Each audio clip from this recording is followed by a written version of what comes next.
नमस्कार। हम हाजिर हैं लेकर आज के समाचार। गाली गलौज और मारपीट में देवर एवं जेठ पर एफआईआर। लाखों की चोरी में अज्ञात के खिलाफ मुकदमा दर्ज। गन्ने की फसल में अंकुर बेधक एवं चोटी बेधक कीट का प्रकोप, गन्ना विभाग ने जारी किया एडवाइजर। 18 अप्रैल को फिर लगेगा तहसील में विद्युत विभाग का कैंप। बच्चे पर हमले के उपरांत आज वन विभाग ने सलेमपुर के जंगल में लगाया पिंजरा। तेंदुए को लेकर दहशत बरकरार। बेढंगे खड़े बिजली के खंभों को हटाने का काम शुरू। इस बार डिजिटल होने वाली है जनगणना, फिर गणना घर घर जाकर करेंगे सत्यापन। नई तबादला नीति पति पत्नी और दिव्यांगों के लिए होगी वरदान साबित। अब समाचार विस्तार से। प्रदेश सरकार 2026-27 के लिए नई तबादला नीति जल्द लाने जा रही है। नई तबादला नीति में पति पत्नी और दिव्यांगों को मनचाही तैनाती के लिए प्राथमिकता दी जाएगी। जिले में 3 साल और मंडल में 7 साल की सेवा पूरी करने वालों को स्थानांतरित किया जाएगा। एक ही पटल पर सालों से कार्यरत कर्मियों को हटाकर दूसरे स्थान पर भेजा जाएगा। प्रस्तावित तबादला नीति में विभागाध्यक्ष को तबादले के लिए 1 माह का समय दिए जाने पर सहमति बनी है। पति पत्नी दोनों के सरकारी सेवा में होने पर यथासंभव एक ही जिले में उनका तबादला किया जाएगा। चलने में लाचार और पूरी तरह से दिव्यांग बच्चों के माता पिता की तैनाती उनके द्वारा दिए गए विकल्पों के आधार पर करने का भी प्रस्ताव रखा गया है। जनगणना की प्रदेश में शुरुआत होने जा रही है। इस बार डिजिटल जनगणना में किसी के घर आने का इंतजार नहीं करना पड़ेगा। 7 मई से लोग खुद अपने मोबाइल या कंप्यूटर से घर बैठे जनगणना की पूरी जानकारी भर सकेंगे। यह पहली बार हो रहा है जब सरकार ने स्वयं जनगणना की सुविधा शुरू की है, जिससे प्रक्रिया आसान, तेज और पारदर्शी बनेगी।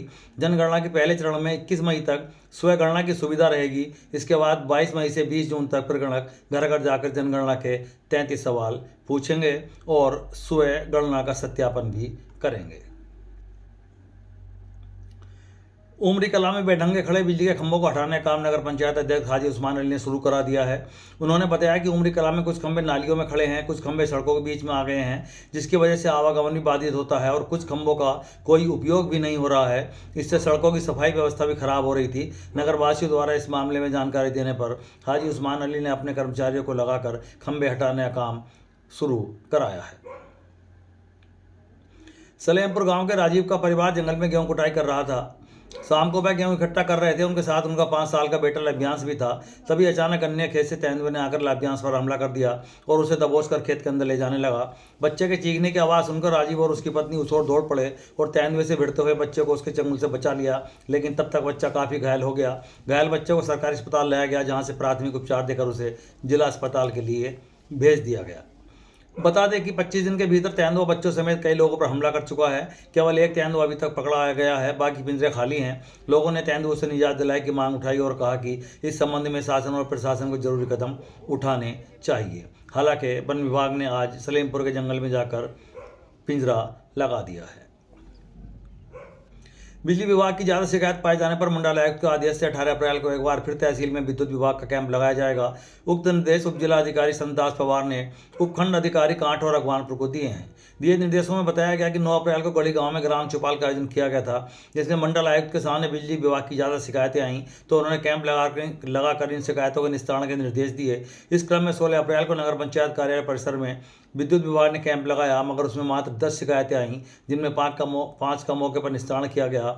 आज एसडीएम ने दोनों उपखंड अधिकारियों को पत्र जारी किया और कहा कि एक बार फिर कैंप लगाकर लोगों की शिकायतों का निस्तारण 5 दिवस में कराकर इसकी जानकारी उनके कार्यालय में उपलब्ध कराएं। गन्ने की फसल में इस वक्त चोटी बेधक एवं अंकुर बेधक कीट का प्रकोप कहीं कहीं देखा जा रहा है, जिसे लेकर गन्ना विभाग ने एडवाइस जारी की है। लखनऊ से जारी एडवाइस में बताया गया कि इस कीट का प्रकोप अप्रैल से जून तक अधिक रहता है। इसकी सुंडी पौधों के गोप को खाती हुई नीचे की ओर जाती है, जिसके कारण बीज की गोप सूख जाती है तथा खींचने पर आसानी से निकल जाती है। इसके नियंत्रण के लिए प्रभावित पौधों को सुंडी एवं ब्यूपा सही जमीन की सतह से काट कर नष्ट कर दें। गर्मी के दिनों में खेत की कम अंतराल पर सिंचाई कर गुड़ाई करें। बुवाई 45 दिन के पश्चात बताई गई दवाई की मात्रा को प्रति हेक्टेयर की दर से 1000 लीटर पानी के साथ मिलाकर ड्रेसिंग के पश्चात सिंचाई करें।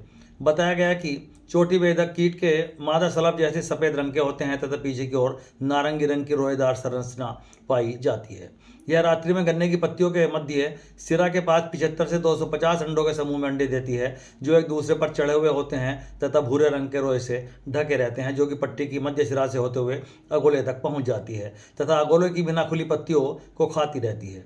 इससे अकोले की पत्ती पर निशान दिखाई पड़ते हैं। सुंडी द्वारा गन्ने की गोप को खा जाने से उसमें सड़न हो जाती है तथा उसके नीचे की आंखों से फुटाव हो जाता है। उन्होंने कहा कि गन्ने में किसी भी तरह की आने वाली परेशानियों के लिए किसान गन्ना विभाग से संपर्क कर सकते हैं। लाखों की चोरी में पुलिस ने अज्ञात चोर के खिलाफ मामला दर्ज किया है। थाना क्षेत्र के गांव चकफेरी निवासी दीपक पुत्र जिले सिंह का परिवार रोजाना की तरह ही रात करीब 11 बजे खा पी कर सो गया। सुबह उसकी पत्नी सोने की आंख खुली तो घर में रखे संदूक का ताला टूटा हुआ था। जाकर देखा तो उसमें रखे सोने चांदी के जेवर एवं 11,000 रुपये नकदी गायब थी। महिला ने परिवार को जगाकर घटना की जानकारी दी। पीड़ित थाने पहुंचा और चोरों के खिलाफ तहरीर दी। पुलिस ने मामला दर्ज कर जाँच शुरू की है। गाली गलौज कर मारपीट करने के आरोप में महिला की शिकायत पर पुलिस ने जेठ एवं देवर के खिलाफ एफआईआर दर्ज कर ली है। थाना क्षेत्र के गांव रुस्तमपुर निवासी महिला का कहना है कि वह घर पर अकेली थी, जहां उसका जेठ पवनीत और देवर राहुल आ गए। दोनों ने गालियां देनी शुरू कर दी। विरोध किया तो मारपीट पर उतारू हो गए। कमरे की ओर खींचने लगे, उसके कपड़े ही फाड़ दिए। महिला ने देवर पर और जेठ पर जान से मारने की धमकी देने का भी आरोप लगाया और कहा कि इस मारपीट में उसे काफ़ी चोट आई है। पुलिस ने दोनों के खिलाफ एफआईआर दर्ज की है। आज के लिए बस इतना ही। कल फिर हाजिर होंगे नए समाचारों के साथ। तब तक के लिए नमस्कार।